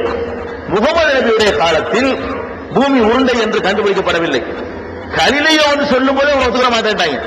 நபிகள் நாயகத்துக்கு பிந்தினவன் கலிலையோ, அவன் சொல்லும் பொழுது உலகம் ஒத்துக்கிறது தயாராக அவனை போல பலகாபாடு படிச்சு விட்டாங்க. நபிகள் நாயகம் அதுக்கு முந்தினவர். பூமி உருண்டைங்கிற கண்டுபிடிப்பு கிடையாது. பூமி சுழலுது, யார் சுழலுதா, சுழந்த தூக்கி எரிஞ்சிட மாட்டான்னு கேட்பாங்க. அப்படிப்பட்ட ஒரு காலம். அந்த காலத்தில் முகமது நபி கடவுள் வார்த்தை என்று சொன்னார் இல்லையா குர்ஆன், அதுல இருக்கிறது பூமி சுழல்கிறது. பூமி மாத்திரம் சுழலவில்லை, பூமி 1400 வருஷத்துக்கு முந்தின ஒரு புஸ்தகம். பூமி, சூரியன், சுக்கிரன், செவ்வாய், வியாழன் எல்லாம் சுழல்கிறது சொன்னதாக 1400 வருஷத்துக்கு முந்தி சொன்ன நூலில் காட்ட முடியாது. இன்னைக்கு எல்கேஜி, இன்றைக்கு உள்ள மக்களுக்கு என்னது, பூமி சுத்தி தெரியுமேன்றாங்க. குர்ஆன் சொல்லுகிறது குல்லுன் ஃபீ ஃபலக்கின் யஸ்பஹூன், எல்லா கோள்களும் தமது பாதைக்குள்ளே நீந்திக் கொண்டிருக்கின்றன. சுத்தி வளைத்துக் கொண்டு சொல்றது வியாக்கியானம் இல்லை, இது தெளிவான வார்த்தை. தெளிவான வார்த்தைகளை கொண்டு குர்ஆன் சொல்கிறது. 50 ஆண்டுகளுக்கு முன்னாடி வரைக்கும் மனிதனுடைய சூரியனை பற்றி ஒரு அறியாமையில இருந்தான். என்ன அறியாம? சூரியன் அப்படி இருக்கிற ஒரு இடத்துல சூரியனை பூமி சுத்தி வருதுன்னு நினைச்சான். 50 வருஷத்துக்கு முன்னாடி வரைக்கும் மனிதனுடைய அறிவியல் முடிவு அதுதான். சூரியன் அப்படி இருக்கிறது, சுத்தி வருகிறது. 50 வருஷத்துக்கு முன்னாடி கண்டுபிடிச்சுதான் சூரியன் அப்படி இல்ல. சூரியன் என்ன செய்யுது? அது ஓடிக்கிட்டே இருக்கு. சூரியன் படைக்கப்பட்ட காலத்தில் இருந்து அது ஓடிக்கொண்டே இருக்குது. ஓடும் போது பூமி இழுத்துக்கிட்டு போயிட்டு இருக்குது. இது கூட ஓடிக்கிட்டே சுத்துது. சூரியனை சுத்தி வருவது உண்மை, ஆனால் சூரியன் அப்படி இருக்கவில்லை. அது பாட்டுக்கு ஓடுது. ஓடும்போது பூமி இழுத்துக்கிட்டு போகுது, பூமி சந்திரனை இழுத்துக்கிட்டு ஓடுது. அது எங்கெல்லாம் ஓடுது அங்க வரைக்கும் ஓடுது. ஓடிக்கொண்டு ரவுண்ட் அடிச்சுப்படுது. ஓடிக்கொண்டுதான் ரவுண்ட் அடிக்கிறத தவிர சூரியன் அதே இடத்தில் இருக்கவில்லை என்று சொல்லி அந்த புதிரையும் விடுவித்தார்கள் விஞ்ஞானிகள் 50 வருஷத்துக்கு முன்னாடி. குர்ஆன் சொல்லுகிறது வஷ்ஷம்சு தஜ்ரி, சூரியன் ஓடுகின்றது. தெளிவான சம்சுனா சூரியன், தஜ்ரினா ஓடுகிறது. சுற்றி வளைச்சுட்டு நான் வியாக்கியானம் கொடுக்கல. சூரியன் ஓடுகிறது இப்படி சொல்ல முடியுமா? ஓடுதுன்னு சொல்ற ஒரு மார்க்கம் குர்ஆன் சொல்கிறது. அப்ப முகமது நபி சொன்ன அந்த குர்ஆனை புரட்டி பார்த்தோம் என்று சொன்னா மழை எப்படி பெய்யும் என்று சொல்கிறது. இன்றைய விஞ்ஞானி சொல்வது போல சொல்கிறது. ஒரு கருவில் குழந்தை தைப்பதை பற்றி பேசுகிறது. இன்றைய விஞ்ஞானிகள் எப்படி பேசுவார்கள் அதை விட சிறப்பான வார்த்தைகளை பயன்படுத்தி பேசுகிறது. அதே மாதிரி மழை பெய்கிறது, சூரியனோட சுழற்சி, இரவு பகல் மாறி மாறி ஏற்படுவது, கிரகணங்கள் ஏற்படுவது, இப்படி பல விஷயங்களை பற்றி, கடல்களை பற்றி பேசுகிறது. 2 கடல்கள் சந்திக்கின்றன, ஒன்னோட ஒண்ணு சேர முடியாது குர்ஆன் சொல்லுகிறது. விஞ்ஞானிகள் ஆராய்ச்சி பண்ணி 2 கடல்கள் சங்கமமான இடத்துல போய் ஆய்வு பண்றான். 2 தண்ணியுடைய அந்த டென்சிட்டி, அடர்த்தி, அதனுடைய உப்பு, அதனுடைய தன்மைகள் எல்லாம் வித்தியாசமா இருக்கு. சேர்ந்தா இருக்குது, ஆனா சேராம இருக்குது என்று இன்னைக்கு கண்டுபிடிச்சு சொல்ற செய்திகளை எல்லாம் திருமறை குர்ஆனில் சொல்லப்பட்டிருக்கிறது. அந்த குர்ஆனை நாம் வாசித்து பார்க்கிற நேரத்தில் இது மனுஷன் சொன்னது இல்லை. 14 நூற்றாண்டுக்கு முந்தைய மனுஷன் சொன்னது கிடையாது. 50 வருஷத்துக்கு முந்தி சொன்ன அரசியல் சட்டத்தையே 50 வரைக்கும் மேல திருத்தி விட்டோம். நம்ம பெரிய பெரிய அறிஞர்கள் எல்லாம் கூடி செஞ்சாங்க. 14 நூற்றுக்கு முன்னாடி சொன்ன ஒரு மனிதர் சொன்ன அந்த வார்த்தைகள் விஞ்ஞானத்துல இது பொய் நிரூபிக்கப்பட்டு சொல்ல முடியல. ஒரு வசனத்தை காட்டி இது அறிவியலுக்கு சூட் ஆகாது, இது பொருந்தான்னு சொல்ல முடியாது. வள்ளுவர் பொதுமறைதான் நம்ம சொல்றோம், அதனுடைய தமிழுக்காக மதிக்கிறோம், அதுல சொல்ல முடியும்ல. வள்ளுவருடைய திருக்குறள் எடுத்துக்கிட்டா கூட கண்டது மண்ணும் ஒரு நாள் அலர் மண்ணும் திங்களை பாம்பு கொண்டுட்டு இருக்கிறாரு. சந்திர கிரகணம் ஏற்படுவதற்கு அவர் காரணமா சொல்றாரு, சந்திரனை பாம்பு முழுங்குறாரு, திங்களை பாம்பு கொண்டுட்டு இருக்கிறாரு. திங்களை பாம்பு சாப்பிடுறதுனாலதான் சந்திர கிரகணம் வருதுங்கிற அந்த காலத்து நம்பிக்கையை தான் அவரால் பிரதிபலிக்க முடிஞ்சே தவிர இன்றைய அறிவியல் சோதனையில் நிற்குமான டெஸ்டுக்கு நிக்காது. திருமலை குர்ஆன்ல ஒரு வசனத்தை காட்டி இந்த வசனம் இன்னைக்கு 20ஆம் நூற்றாண்டுல பொய்யாக்கப்பட்டிருக்குன்னு சொல்ல முடியுமான்னா சொல்ல முடியாது. 14 நூற்றாண்டு காலம் உருண்டோடிய பிறகும் கூட பல விஷயங்கள் கண்டுபிடிக்கப்பட்ட பிறகும் கூட முகமது நபி எதை கடவுள் வார்த்தை என்று சொன்னாரோ அதில் எந்த ஒரு சட்டத்தையோ கொள்கையோ கோட்பாட்டையோ அது சொன்ன அறிவியல் முன்னறிவிப்புகளையோ மாற்ற வேண்டும் என்று சொல்கிற அளவுக்கு அமையவில்லை. இந்த நம்பிக்கையில் தான் நபிகள் நாயகமே சொன்னார்கள், ஒவ்வொரு இயேசுவரும் அற்புதங்களோடு அனுப்பப்பட்டார்கள், எனக்கு தரப்பட்ட அற்புதம் திருமறை குர்ஆன் என்று சொன்னார்கள். அந்த குர்ஆன் தான் எங்களுக்குள்ள அற்புதம். இதை நான் 3-4 மணி நேரம் பேச வேண்டிய ஒரு தலைப்பு ஒரு கேள்வியை கேட்டாரு. நிறைய காத்திருக்கிறார்கள். அவருக்கு இஸ்லாமும் விஞ்ஞானமும் ஒரு தலைப்புல தனியா ஆடியோ கேசட் வீடியோ கேசட்டுகள் இருக்கிறது. உங்களுக்கு 2ல ஏதாவது ஒன்று தர சொல்கிறேன். மற்றவங்களுடைய வாய்ப்புக்காக சுருக்கமா முடிக்கிறேன்.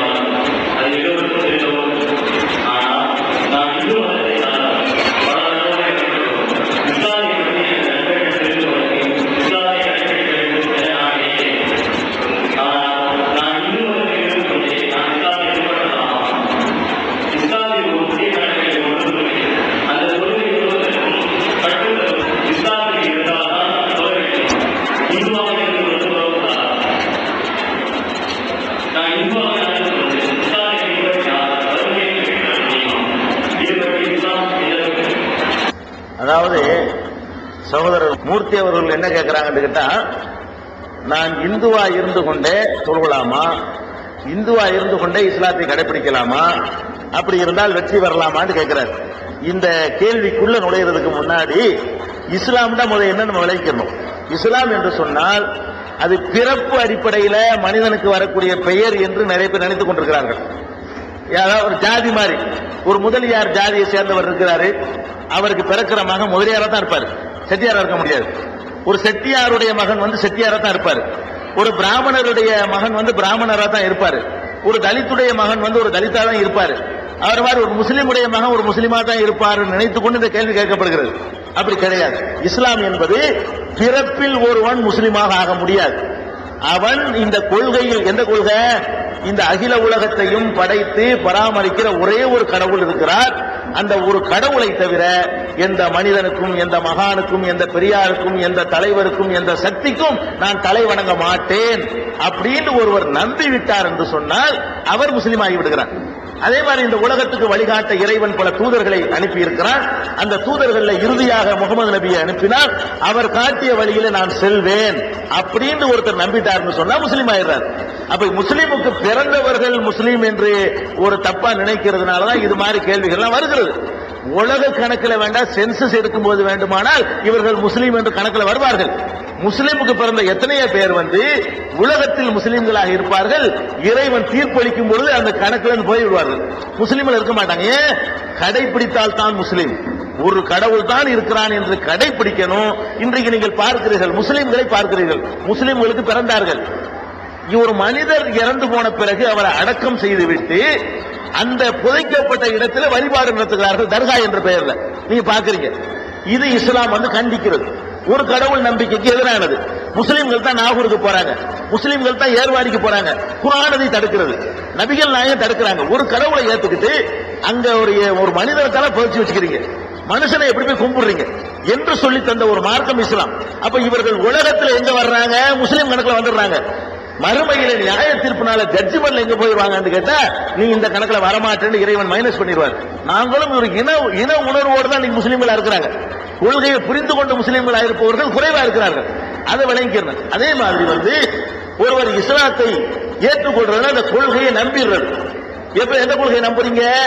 அந்த சகோதரர் கேள்விக்கு நான் வருகிறேன்.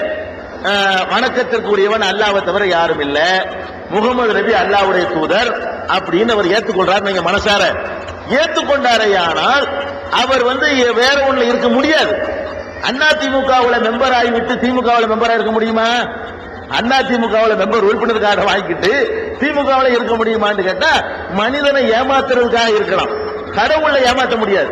அங்க அது முடியாது, அது மாதிரி காரியம். அதனால நீங்கள் எப்ப இந்த கொள்கையை நம்பிட்டீங்களோ, நீங்கள் இந்து குடும்பத்தில் இருந்தாலும் அந்த மாதிரியே உங்களுடைய பெயர்கள் போக்குவரத்து இருந்தாலும் நீங்க முஸ்லீம் ஆயிட்டீங்க.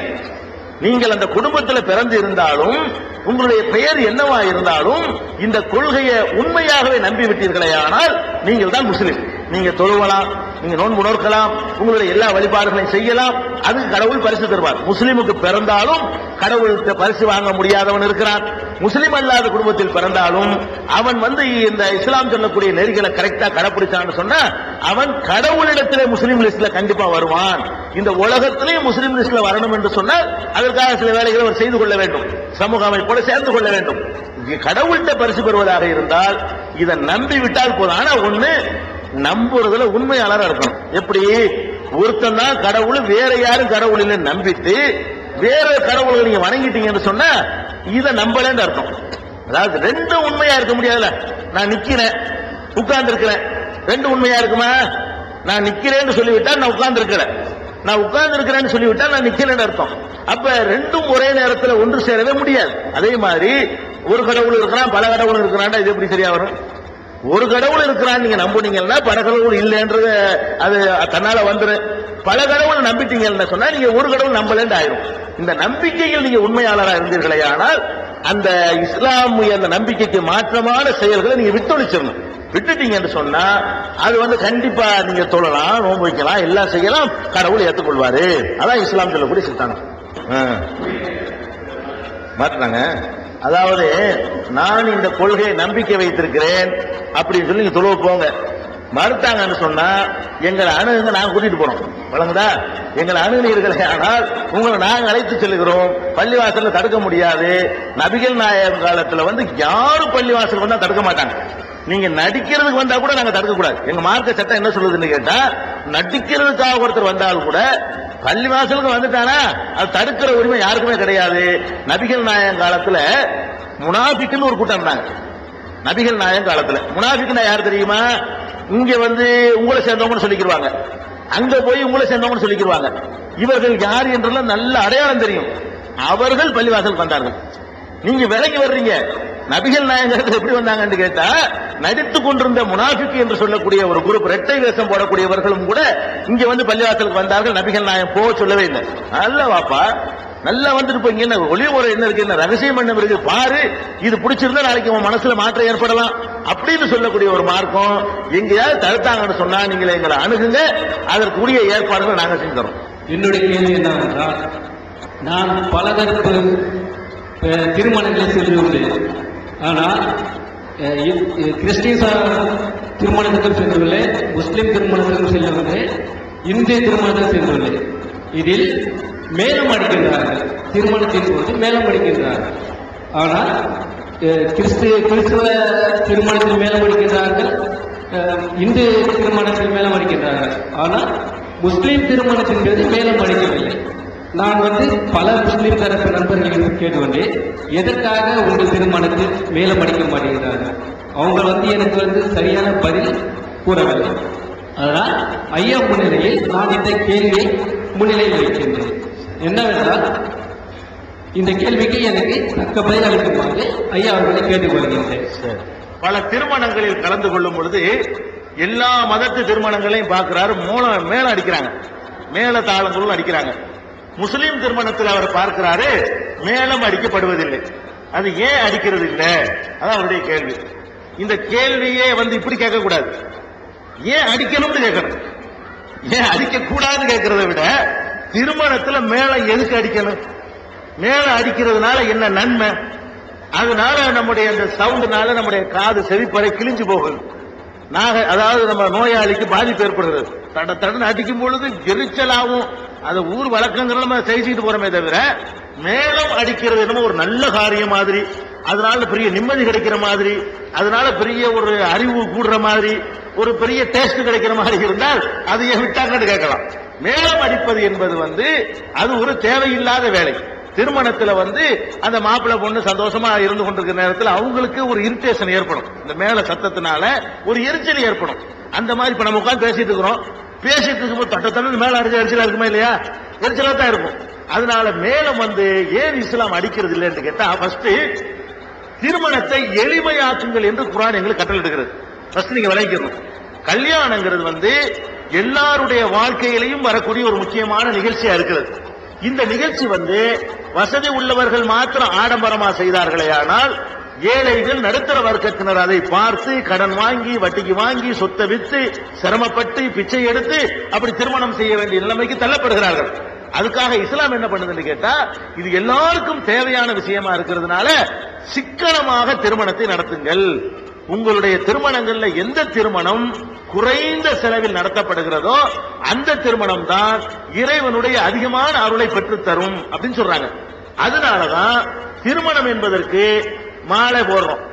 இந்த மாலை ஒரு மணி நேரத்துக்கு நிக்கக்கூடிய ஒரு மாலைக்காக வேண்டி 10,000, 3,000, 2,000 செலவு பண்றோம். தூக்கி கடாசி யாருக்கும் புண்ணியம் இல்லை. இந்த மாலையில வர்ற நறுமணத்தை விட அதிகமான நறுமணத்தை ஒரு அத்தர் பாட்டில் எடுத்து தேய்ச்சி கொண்டால் இருக்கும். அதிகமான நேரத்துக்கு இருக்கு. குறைந்த 10 பைசாவில் பெற வேண்டிய அந்த நறுமணத்துக்காக வேண்டி 2,000 ரூபாய் செலவு பண்றோம். மாலைக்கு 2,000 ரூபாய், மேடைக்கு அலங்கார மேடைக்கு 5,000 ரூபாய். இதெல்லாம் அந்த பெண்ணை பெற்றவனோ அல்ல மாப்பிள்ளையை பெற்றவனோ கஷ்டப்பட்டு சம்பாதித்த பொருளாதாரம். இதுல யாருக்கு எந்த ஒரு மனவரைண்டு அதுக்கு ஒரு செட்டப், குதிரை மேலதாளம், இளையராஜா கச்சேரி, கங்கையமரன் கச்சேரி மேலத்தோடு நிக்க மாட்டான். மேலத்தை நீங்க அனுமதிச்சதுனாலதான் காசு கூட உள்ளவன் என்ன நினைக்கிறான், நம்ம எப்படி மேல அடிக்கிறது, இவன் மேல அடிச்சா அதுக்கு மேல அடிக்கணும்ல, நீங்க மேல அடிப்பீங்க, அவனுக்கு மேல அடிக்க பாக்குறான். அதுக்கு என்ன பண்றான், கூப்பிடா இளையராஜா பாக்குறான். அவன் என்ன பண்றான், அதுக்கு மேல பணக்காரன், நீங்க இளையராஜா கூப்பிட்டுருவியா, நான் ரஹ்மான கூப்பிடுறேன் பாரு அப்படின்னு அவன் ஏன் ரஹ்மான கூப்பிடுறாங்க. அப்ப இப்படி கூப்பிட என்ன ஆகுது, சும்மா எல்லாம் வர்றாங்க. இளையராஜா வந்தாலும் ஏஆர் ரஹ்மான் வந்தாலும் லட்சக்கணக்கான ரூபாய்கள் அவருக்கு தச்சனை வைக்கணும், அப்பதான் வருவார்கள். அப்ப அந்த பணத்தை திருமணத்தின் போது இந்த மேளத்தில் ஆரம்பிக்கிறது அந்த கச்சேரி, டிவிஎஸ் கச்சேரி, இந்த கச்சேரின்னு போய் அது ஒரு பல ஆயிரக்கணக்கான ரூபாய்கள் பாழாக்கப்படுகிறது. இதெல்லாம் குறைந்துச்சுன்னு வைங்க. திருமணத்துக்கு பிறக்கும் போது நீங்க பாத்தீங்கன்னு சொன்னா இந்த எல்ஐசில இருந்து அரசாங்கத்தில இருந்து பல விதமான ஸ்கீமுகள் கொண்டு வந்திருக்கிறாங்க. என்ன திருமணம் தெரியுமா, பொம்புள்ள புள்ள பிறந்த உடனே இந்த ஸ்கீம்ல சேர்ந்துடணும். எதுக்கு சேர்ந்து பணம் கட்டிட்டு வந்தீங்கன்னா கல்யாணம் பண்றதுக்கு உள்ள ஒரு தொகையை தருவானா. அப்ப நம்ம பிறக்கும் 5 ஆண்டு திட்டம் போடுவாங்க, நம்ம 20 ஆண்டு திட்டம் போடுறோம். ஒரு குழந்தை பிறந்த உடனே 20 வயசுல கல்யாணம் பண்றதுக்காக வேண்டி பிறக்கும் பொழுதே நம்ம ஒரு ஸ்கீம்ல சேர வேண்டிய நிலைக்கு நாம் தள்ளப்பட்டிருக்கோம். காரணம் என்ன, திருமணத்தை சிரமமாக்கி வைத்திருக்கிறோம். திருமணமா 2,000 ரூபாய் போதும், திருமணமா 500 ரூபாய் போதும், திருமணமா 1000 ரூபாய் போதும் இருந்தா டவுரியும் கேட்க மாட்டான், எந்த ரிஸ்க்கும் இல்ல, எந்த சிரமமும் இல்ல. அந்த பணத்தை வச்சு தொழில் பண்ணலாம், முன்னேறலாம், வாழ்க்கையில உழவு செய்யலாம். ஏழைப்பாளையர்களுக்குமே சாத்தியமாயிரும். பணக்காரர்களுக்கு மட்டுமே சாத்தியமாகிற திருமணம் ஏழைக்கு சாத்தியமாயிரும். எந்த அளவுக்கு எளிமையாக இஸ்லாம் திருமணத்தை சொல்லுதுன்னு கேட்டா, நபிகள் நாயகம் காலத்துல அப்துல் ரஹ்மான் ஒருத்தர் இருந்தார். அவர் நல்ல பணக்காரர். அந்த மொத்த சமுதாயத்தில் வசதியானவர் அவர் தான். அவர் ஒரு நாள் நபிகள் நாயகத்தை பார்க்க இளைஞர் நபிகள் நாயகத்தை பார்க்க வர்றாரு. வந்த உடனே அவர் நறுமணம் பூசி கொண்டு வந்திருக்கிறார். நபிகள் நாயகம் கேட்கிறாங்க, என்னப்பா நறுமணத்தோடு வந்திருக்கீங்க, என்ன மேட்டர்னு கேட்கிறாங்க. வாசமும் மனமும் வந்திருக்கிறீங்களே, என்ன செய்தி கேட்கிறாங்க. அப்ப அவர் சொல்லுகிறாரு, எனக்கு நேற்று திருமணம் ஆகிவிட்டது. அவர் என்ன சொல்றாரு, நேற்று எனக்கு திருமணம் ஆயிடுச்சுங்கிறாரு. அப்ப நபிகள் நாயகத்தை உயிருக்கு மேல நேசித்த அவரு திருமணத்துக்கு நபிகள் நாயகத்தை கூப்பிடல. அதனால கேட்டு தெரிஞ்சுக்கிறாங்க, இதுக்குப்பா நீ நறுமணத்தில் வந்திருக்கிறேன்னு கேட்டா நேற்று திருமணம் ஆகிவிட்டதுங்கிறாரு. அப்ப திருமணம் என்பது 2 குடும்பத்தாரும் 2 சாட்சிகளை வைத்துக் கொண்டு 500 ரூபாய் 1000 ரூபாய்க்குள்ள முடிச்சு என்று சொன்னா அதுக்கு பேரு திருமணம். அதுக்கு பேரு எல்லா மக்களுக்கும் உதவி செய்தது ஆகும். பணக்காரர்கள் செய்யற காரணத்தினால ஏழைகள்லாம் அதை பார்த்து என்ன செய்யறாங்க, ஆசைப்படுறாங்க.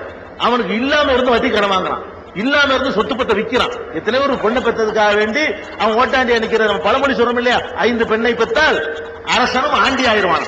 நம்ம நாட்டுல பழமொழி வச்சிருக்காங்க, 5 பொம்பளை பிள்ளைய பத்தி ஏன் வைங்க, அரசனா இருந்தாலும் திருவோட்ட தூக்கிட்டு ஆண்டியா போயிடுவான். அது அந்த காலத்துல.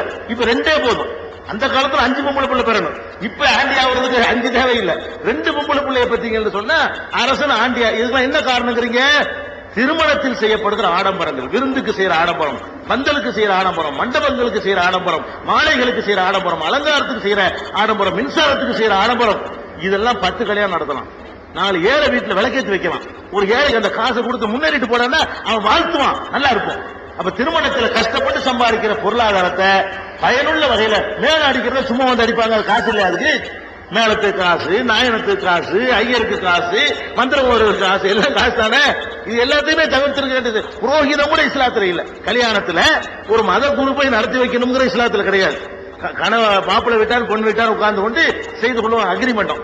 என் மகளை உனக்கு கல்யாணம் பண்ணி தரேன், ஒத்துக்கிறியா? ஒத்துக்கிறேன். ₹100 மகரு, ஓகே, முடிஞ்சு போச்சு. 2 பேரும் சாட்சி, கல்யாணம் முடிஞ்சு. இதான் கல்யாணம். கல்யாணத்துக்கு அருந்ததி பார்க்கறது, மாலை மாத்துறது, மோகரத்தை மாத்துறதுலாம் கூட கிடையாது. இந்த மாதிரி எளிமையாக இருக்க வேண்டும் என்று இஸ்லாம் சொன்னதுனால மேல அடிக்கிறது இல்ல. ஐயா பார்த்த ஊர்ல தான் அடிக்கிறது இல்ல. சில ஊர்ல அடிக்க வேண்டியறாங்க. அவர் பார்த்த செங்கல்பட்டுல தான் அடிக்கிறது இல்ல. பேருக்கு முஸ்லிமா இருந்து கொண்டு மேளத்துக்கும் தாண்டி அடிக்கிறவங்களா இருக்கா எங்க ஊர்ல எல்லாம். நாங்கள் பார்த்த பல பகுதிகளில் எல்லாம் செய்யறவர்கள் இருக்கிறாங்க. அவர் நல்ல வேலைக்கு பார்க்கல. அவரு அப்படி கேள்வி கேட்டாரு, பார்த்திருந்தாரு சொன்னது கேள்வி கேட்க மாட்டாரு. அதை தவிர்க்க வேண்டும் என்று நாங்கள் சொல்லிக் கொண்டு அதான் முக்கியமான. என்னுடைய பெயர் பாரத். இந்திய ஜனநாயகத்திலே இந்த திருநாட்டிலே வாழ்ந்து கொண்டிருக்கின்ற நாம் அனைவருமே ஒரு தாய் மக்கள். இந்துக்களாக இருந்தாலும் சரி, கிறிஸ்துவராக இருந்தாலும் சரி, யாராக இருந்தாலும் அவருடைய மாமன் மகளையோ அல்லது அத்தை மகளையோ திருமணம் செய்வதுதான் வழக்கம். ஆனால் அந்த கோட்பாடை தாண்டி அந்த கலாச்சாரத்தை மீறி இஸ்லாமிய மதத்திலே பெரியமா மகளையோ பெரியப்பாவுடைய மகளையோ திருமணம் செய்து கொண்டிருக்கிறார்கள். இது குர்ஆனுடைய அடிப்படை கேள்வி, அடிப்படையுடைய சட்டமா இல்லை இது மதத்தினுடைய வழிமுறையா? இந்த ஒரு கேள்விக்கு எனக்கு பதில் தேவை. நல்ல அழகான கேள்வி கேட்கிறாங்க. திருமணம் செய்யறதா இருந்தா அத்தை மகளை மாமன் மகளை திருமணம் செய்யறது மற்ற சமுதாயங்கள்ல இருக்கிறது. முஸ்லிம்களை பொறுத்த வரைக்கும் அத்தை மகளையும் திருமணம் பண்றாங்க, அதுவும் இருக்குது. மாமன் மகளையும் பண்றாங்க. அதோட எக்ஸ்ட்ராவா என்ன பண்றாங்கன்னு கேட்டா சித்தப்பா மகளையும் சின்னம்மா மகளையும் கூட திருமணம் பண்ணிக்கிறாங்க. தகப்பனோடு பிறந்த சகோதரனுடைய மகளையும் கல்யாணம் பண்ணிக்கிறாங்க. தாயோட பிறந்த சகோதரியுடைய மகளையும் ஒரு ஆம்பளை திருமணம் பண்ணிக்கிறான். இது தங்கச்சி முறை தானே ஆகுது. என்ன இருந்தாலும் சித்தப்பா மகன் தங்கச்சி தானே இருப்பா, சின்னம்மா மகன் தானே தங்கச்சி முறை தான் வருது. இந்த தங்கச்சி முறை வரும்பொழுது அதை போய் திருமணம் பண்ணக்கூடியது மார்க்கத்தில் உள்ளதான் முறை கேட்கிறாரு. உள்ளதுதான் மார்க்கத்தில் உள்ளதா என்று கேட்டார்களே. ஆனால் குர்ஆன்ல யார் யாரை திருமணம் செய்யலாம் என்று எங்களுக்கு சொல்லப்படவில்லை, யார் யாரை செய்யக்கூடாது என்று சொல்லப்பட்டிருக்கிறது. குர்ஆன்ல இவரை பண்ணாத, இவரை செய்யக்கூடாது, இவரை செய்யக்கூடாதுன்னு சொல்லப்பட்டிருக்கிறது. அந்த லிஸ்ட்ல இது இல்ல. யார் யார் செய்யக்கூடாது என்று குர்ஆன் பட்டியல் எடுக்கிறதோ அந்த பட்டியல்ல சித்தப்பா மகளோ சின்னம்மா மகளோ இடம்பெறவில்லை. அதனால அவர்களை திருமணம் செய்யலாம். ஆனால் இது மார்க்க ரீதியா உள்ளது. அதுல உள்ள நியாயங்களை சொல்லணும் இல்லையா? அது ஏன் அப்படி செய்யணும்? ஒரு சிஸ்டர் தானே முறை வருது அப்படின்னு கேட்கிறோம். இந்த சிஸ்டர்னு சொல்லுவதெல்லாம் ஃபார்மாலிட்டிக்கு சொல்லிக்கிற வார்த்தை தான் அது.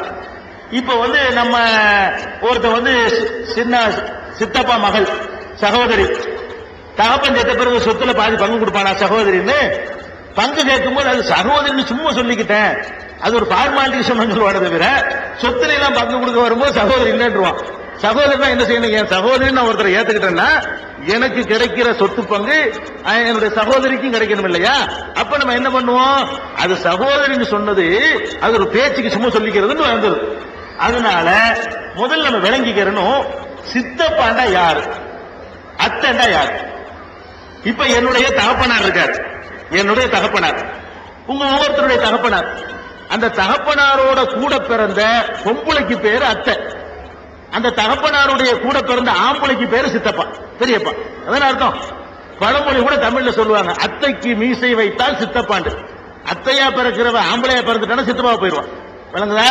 அப்ப அத்தையும் சித்தப்பா யாருன்னு கேட்டா என்னுடைய தகப்பனாரு, அவருடைய அண்ணன், அவருடைய தங்கச்சி. இந்த 3 பேரும் ஊறுகாய் வைக்கலான்னு கிடந்தாங்க. நல்லா கவனிக்கணும். என் சித்தப்பா என்பவர் எந்த வயிற்றுல இருந்தாரோ அந்த வயிற்றுல தான் எங்க அப்பாவும் இருந்தார்.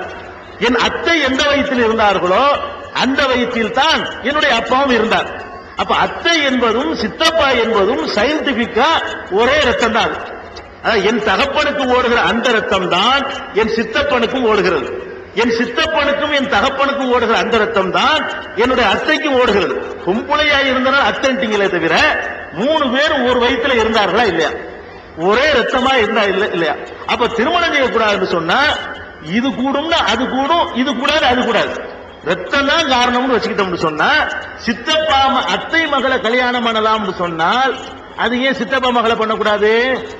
அத்தை மகளை கல்யாணம் பண்ணலாம்னு சொல்லும் பொழுது அத்தையும் சித்தப்பா ஒண்ணுதானுங்க. அத்தையும் சித்தப்பாவும் ஒரே ஆள் தானே அப்படிங்கறத நீங்க பார்க்கணும். அதே மாதிரி அம்மா வகைக்கு வாங்க. அம்மா வகையில கூட பிறந்தவ யாரு? சின்னம்மா. அம்மாவோட கூட பிறந்த ஆம்பளையா இருந்தா மாமா. இந்த 3 பேர் யாரு? என்னுடைய அம்மாவும் என்னுடைய அம்மாவுடைய அண்ணனும் என்னுடைய அம்மாவுடைய தங்கச்சியும் 3 பேர் ஒரு தாயத்திலான இருந்தாங்க. 3 பேர் ஒரு ரத்தம் தானே ஓடுது. என்னுடைய அம்மாவோட பிறந்த ஆம்பளைக்கு பிறந்த ஆளை கல்யாணம் பண்ணிக்கலாம்னு சொன்னா என்னுடைய அம்மாவோட பிறந்த பொம்பளைக்கு பிறந்த ஆளை ஏன் கல்யாணம் பண்ணக்கூடாது?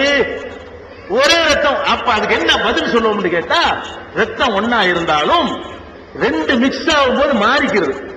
எப்படி மாறுது? எங்க சித்தப்பாவுக்கும் எங்க அப்பாவுக்கும் ஒரு ரத்தம். ஆனா என் சித்தப்பா மட்டும் தனியா பொம்பளை பிள்ளையை பெற முடியாது அவருக்கு. அதுக்கு இன்னொரு பொம்பளை ஜாயிண்ட் ஆகுறாரு. எங்க சித்தப்பா என்ன பண்றாருன்னு கேட்டா அவர் ஒரு பொண்ணை கல்யாணம் பண்ணி அவங்க 2 ரத்தம் மிக்ஸ் ஆகி அதன் மூலம் வேற ஒண்ணு பிறந்ததுனால அந்த ரத்தம் இல்லைன்னு காரணம் சொல்லுவோம். அது இதுக்கு பொருந்துமே. எங்க அப்பாவோட பிறந்த பொம்பளை இருக்காங்களா அத்தை, அவங்களோட இன்னொரு ஆம்பளை ஜாயிண்ட் ஆயிடுறாரு. அவங்க 2 பேரும் மிக்ஸ் ஆகிக்கிறாங்க. 2 பேரும் மிக்சிங்ல ஒரு புள்ள பிறந்தா அது எப்படி எங்க ரத்தம் சொல்ல முடியும்? மாறி போச்சு இல்லையா? அப்ப அத்தைக்கு சொல்ற அவ்வளவு நியாயங்களும் சித்தப்பாவுக்கு பொருந்தும், சின்ன மாமனுக்கு சொல்ற அவ்வளவு நியாயங்களும் சின்னம்மாவுக்கு பொருந்தும். லாஜிக் இதுதான், தத்துவம் இதுதான். அதனால 2மே கூடும் என்று